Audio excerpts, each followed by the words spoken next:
Assalamu alaikum and welcome to Cafe DC. I'm your host Faiz Rehman, and this week we have a wonderful guest with us today here in the studios, and we'll just go right to her. Colonel Hosein, thank you very much for being with us. Before I get into the questioning and any serious conversation, let me just say that you're a wonderful example of multiculturalism, not just in the mainstream American society, but also in the U.S. Army. You are a lieutenant colonel in the Army, and you also served as a chaplain in one of a very prominent university here in the Boston area, right? Yes. And you tried to be a chaplain in the Army, but couldn't succeed. Correct. What is a chaplain? What does it mean to be a chaplain? Please tell us about it. Well, Faiz, it's my pleasure to be here, and thank you very much for inviting me. Absolutely. So a chaplain, it is a new terminology in the Muslim community.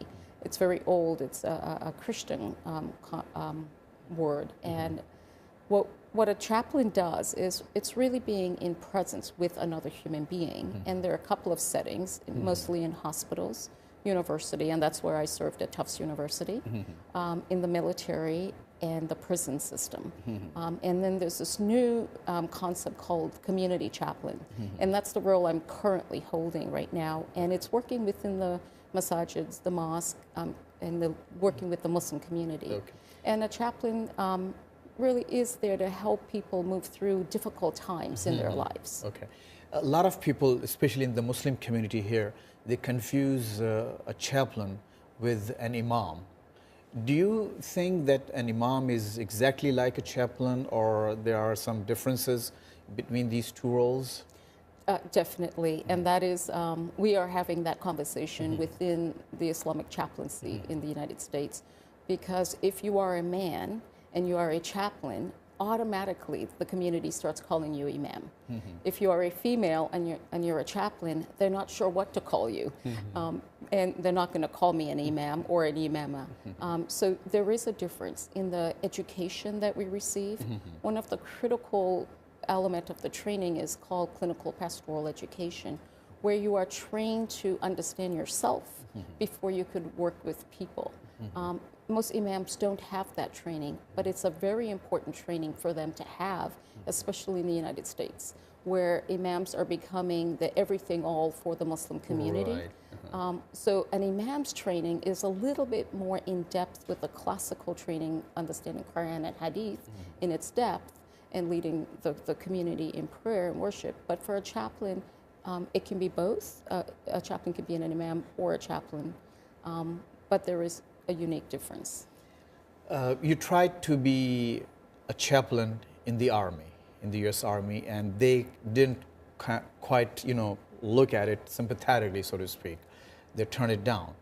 What was the reason? Why do you think you cannot be a Muslim chaplain in the Army?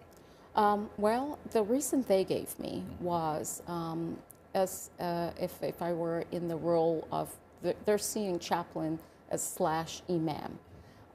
As we know within Islam, I would not be able to lead the prayer for all men in the congregation. I can do it for all women. The military's logic was they would want me to lead the prayer for both men and women, like my male counterpart. However, there is that distinction within Islam. The prayer isn't the end-all or be-all. It doesn't matter who leads it.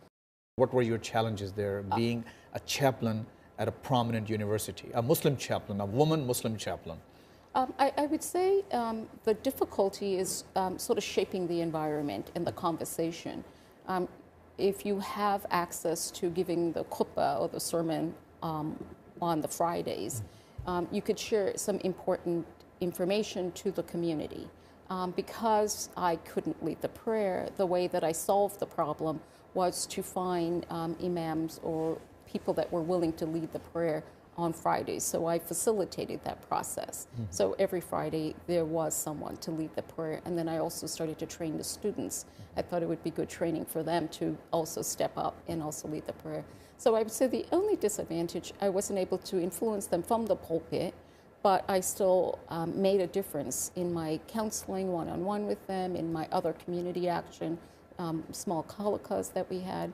So, but Tufts was very happy to hire a Muslim female chaplain. Colonel Shareda Hosein, allow me to call you Shareda from now on. Okay. Is it okay if I call you Shareda? Okay. Yes, no, please. Shareda, your family came from Trinidad to the Boston area. And when they came as a young child, you were different. And as you grew up, you became kind of a rebel in the family, as I understood, reading a little bit of your bio. Now it turns out that you're a very traditional, conservative, hijab-wearing Muslimah, and also serving as a reserve in the U.S. Army as a lieutenant colonel. Talk about this transformation. I mean, this is very interesting transformation, a change from being, a child to immigrants, somebody who wasn't very comfortable with the setting, and then, being so comfortable and so easy and everything is working out very well for you. Please share some of those thoughts with us and with our audiences. Yeah, so the rebel characteristic, I didn't realize I was a rebel until in my 30s. I just thought I was doing what normal people did living in the United States. So when I was 11, my parents came to the U.S. and they settled in the Boston area. Specifically, my parents wanted all their children to have access to higher education. And me being the first child, girl, and my brother's the second, if we had stayed in Trinidad, what would have happened. He would have been sent abroad. I would have been deprived of an education. So my mother and father made that choice. And I was privileged to go to a public elite school. You had to take an exam in the Boston area, Boston Latin Academy. And that school just... Boston is, by the way, famous for good schools, colleges, universities, it's a mecca of good universities and colleges. Right, and my father realized that through watching Western movies. We watched Indian movies and Western movies, not American, we called it Western. So you did watch Indian Bollywood movies? Oh, I grew up with Bollywood movies. And you still don't speak any Urdu? And I still don't speak Hindi? No, I understand few words. My father understands it, but not me. So Shareda, this all sounds very good. I do want to talk about talk about again the transformation that happened from being a rebel in the family to a hijab-wearing Muslim woman serving in the U.S. military, Army Reserve. But before we do that, we have a report on women serving in the U.S. military. Mr. Panetta's decision follows a recommendation from the nation's top generals, the Joint Chiefs of Staff, and it surprised many Pentagon observers. Female service members have faced the reality of combat, proven their willingness to fight, and yes, to die, to defend their fellow Americans. The decision overturns a 1994 directive restricting women from combat roles. The military's senior officers were thought to be uneasy about opening the most physically demanding positions to women. Women's veterans organizations say it is about time the Pentagon caught up with the reality of the modern battlefield. They say women have been serving alongside men in de facto combat roles in Iraq and Afghanistan and receiving no credit for their accomplishments. Retired Air Force Brigadier General Wilma Vaught is president of the Women in Military Service for America Memorial Foundation. Back in 1990-91, when we really recognized that the front line was no more, that, if you were in that type situation, combat was everywhere, and women were in it. And we had women in units that needed to be there. If the unit was going to deploy, women had to deploy with it. But other veterans say this is a bad idea. Retired Army Lieutenant General Jerry Boykin, now with the Conservative Family Research Council, says the decision puts unnecessary weight on commanders when they are trying to succeed at their mission and keep soldiers alive. As a result of that, there's no privacy, there's no place for personal hygiene or other normal functions. And it puts a burden on commanders and leaders at every level to try and find some way to separate the sexes for those types of things. Pentagon experts say lawmakers and civil rights advocates have pushed for a more inclusive military, and several women service members have sued the Pentagon, arguing that the combat ban is discriminatory. Brigadier General Vaught says the change gives women a chance at many command positions that require experience in combat units. They have been denied promotion because they weren't eligible to be in some of these types of jobs. And there are certain type of jobs, if you aren't in those jobs, that you can't compete for other types of jobs. The biggest change will be in the Army and Marine Corps, where 25% of active duty positions are closed to women. Jeff Swicord, VOA News, Washington.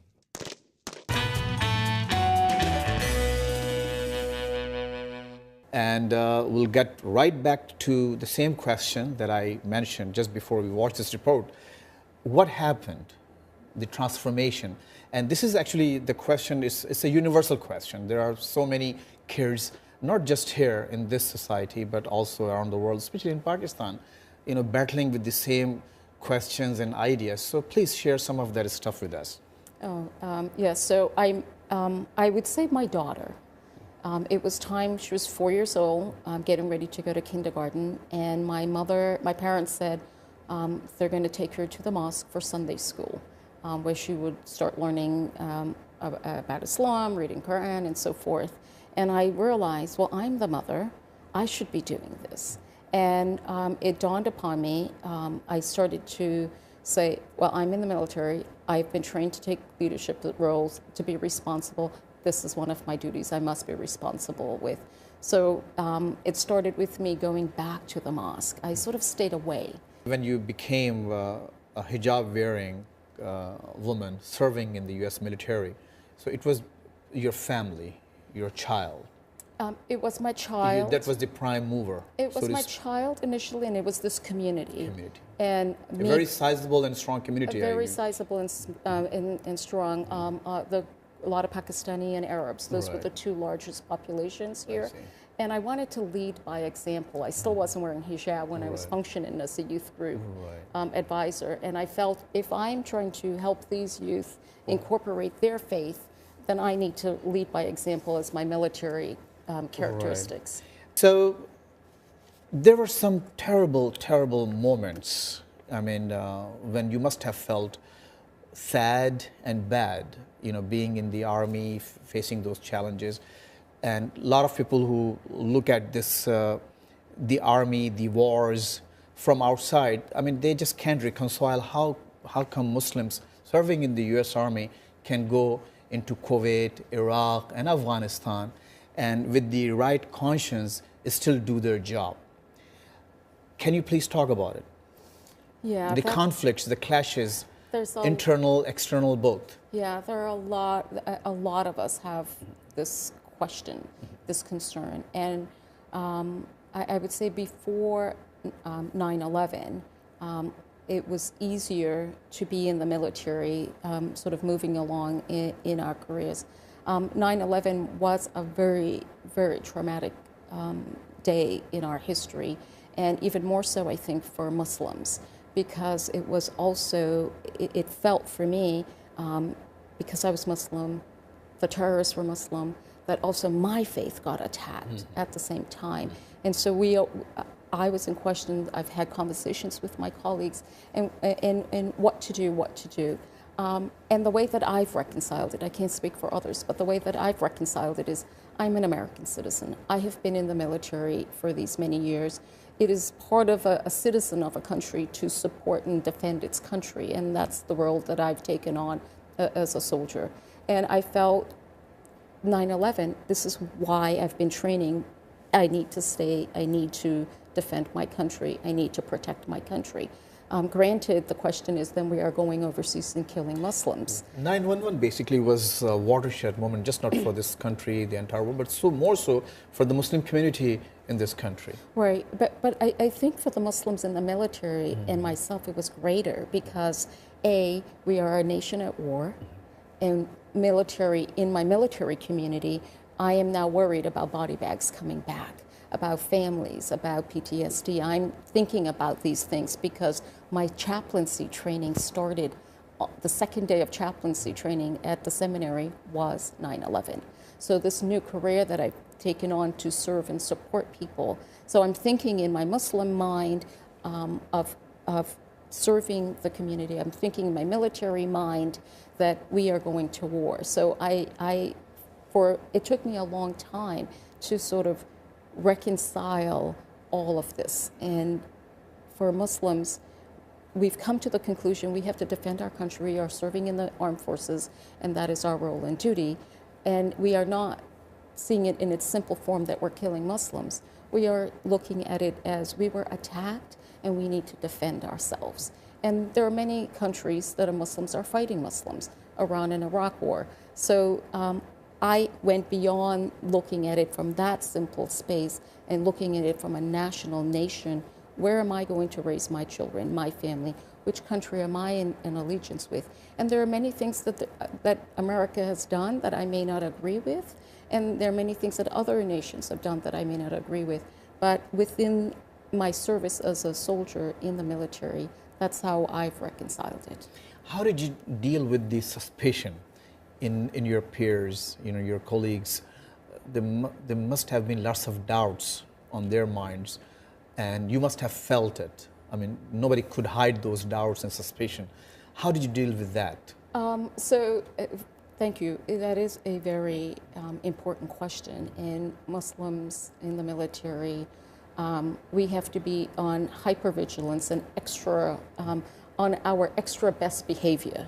And the way that I've dealt with it, and it was very interesting. So you had to work twice as hard, be extra vigilant, extra cautious, just because you were being, because of your background yes, and your religion? Yes, yes. And at the same time, I felt it was also my duty and responsibility to help educate my colleagues about Islam, about Muslims, and not see Muslims as one monolithic community, but to see the diversity of Muslims.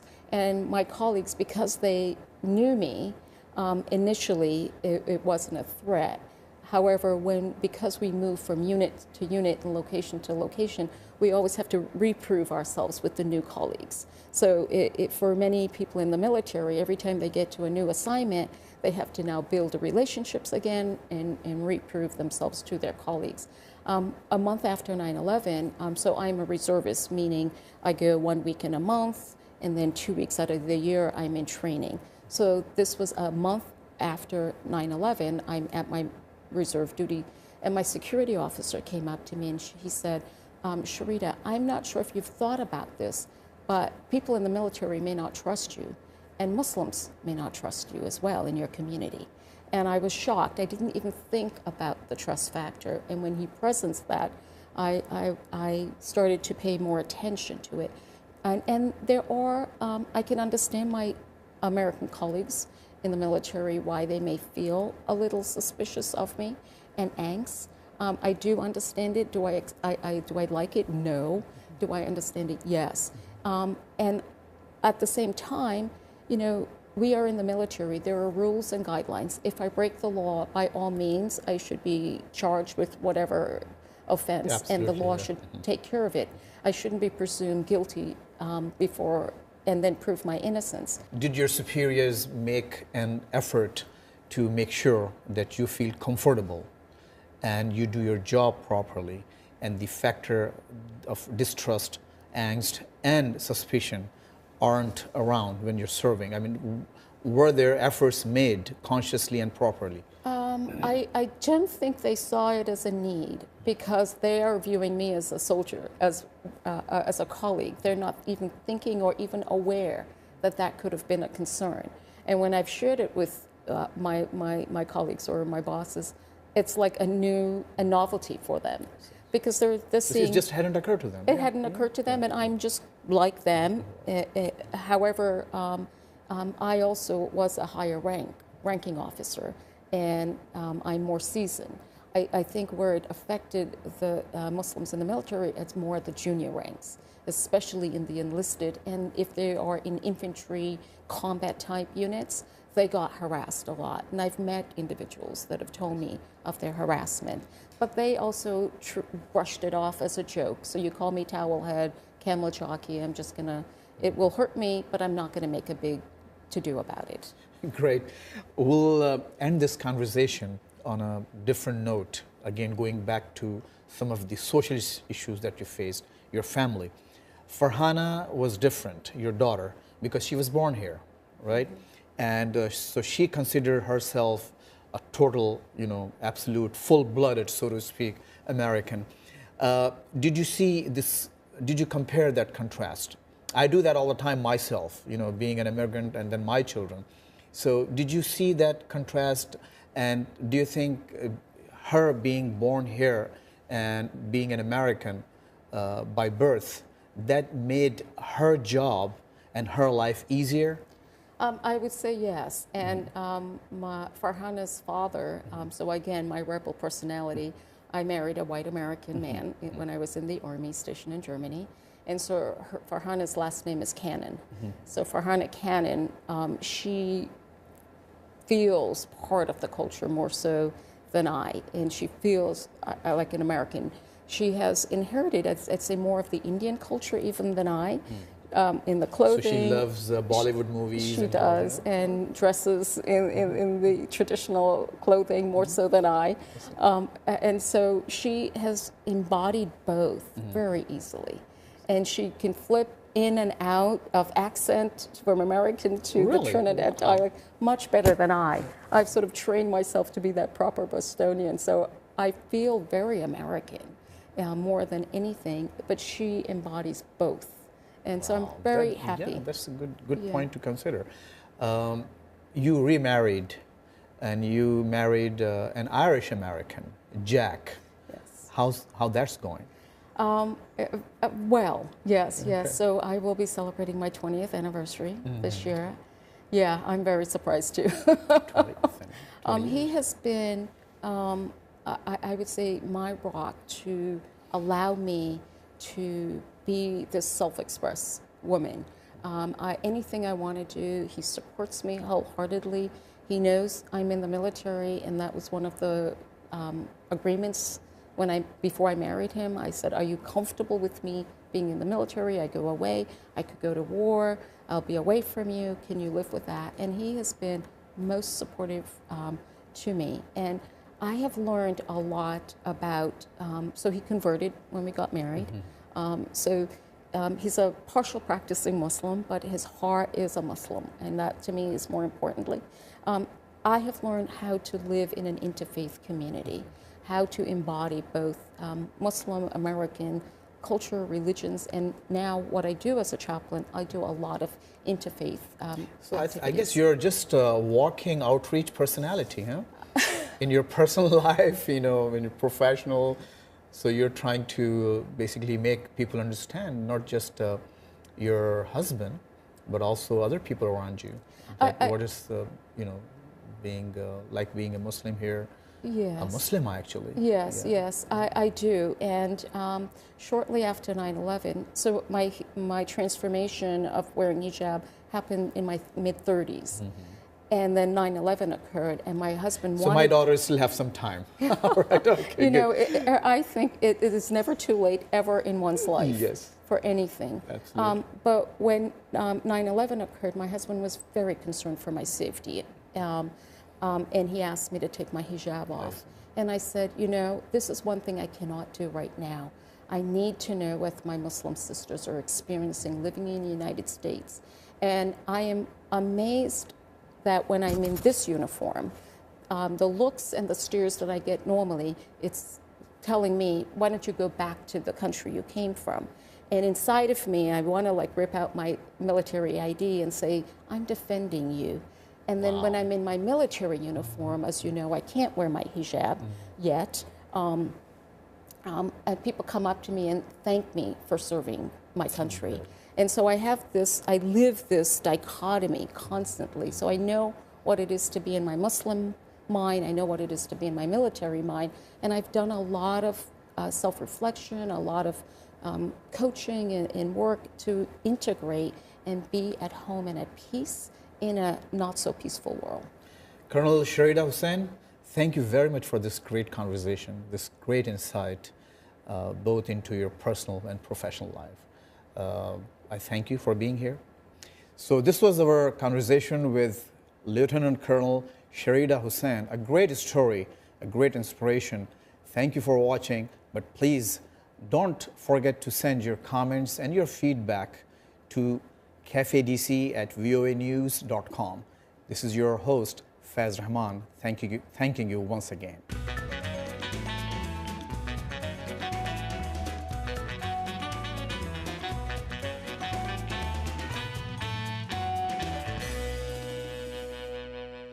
Chaplain, what does it mean to be a chaplain? Please tell us about it. Well, Faiz, it's my pleasure to be here, and thank you very much for inviting me. Absolutely. So a chaplain, it is a new terminology in the Muslim community. It's very old. It's a Christian word. And what a chaplain does is it's really being in presence with another human being. And there are a couple of settings, mostly in hospitals, university, and that's where I served at Tufts University, in the military, and the prison system. And then there's this new concept called community chaplain. And that's the role I'm currently holding right now. And it's working within the masajids, the mosque, and working with the Muslim community. Okay. And a chaplain really is there to help people move through difficult times in their lives. Okay. A lot of people, especially in the Muslim community here, they confuse a chaplain with an imam. Do you think there is that distinction within Islam? The prayer isn't the end-all or be-all. It doesn't matter who leads it. What were your challenges there, being a chaplain at a prominent university, a Muslim chaplain, a woman Muslim chaplain? I would say the difficulty is sort of shaping the environment and the conversation. If you have access to giving the khutbah or the sermon on the Fridays, you could share some important information to the community. Because I couldn't lead the prayer, the way that I solved the problem was to find imams or people that were willing to lead the prayer on Fridays. So I facilitated that process. So every Friday there was someone to lead the prayer. And then I also started to train the students. I thought it would be good training for them to also step up and also lead the prayer. So I would say the only disadvantage, I wasn't able to influence them from the pulpit, but I still made a difference in my counseling, in its depth, and leading the community in prayer and worship. But for a chaplain, it can be both. A chaplain can be an imam or a chaplain, but there is a unique difference. You tried to be a chaplain in the Army, in the U.S. Army, and they didn't quite, look at it sympathetically, so to speak. They turned it down. What was the reason? Why do you think you cannot be a Muslim chaplain in the Army? Well, the reason they gave me was if I were in the role of, they're seeing chaplain as /imam. As we know within Islam, I would not be able to lead the prayer for all men in the congregation. I can do it for all women. The military's logic was they would want me to lead the prayer for both men and women, like my male counterpart. However,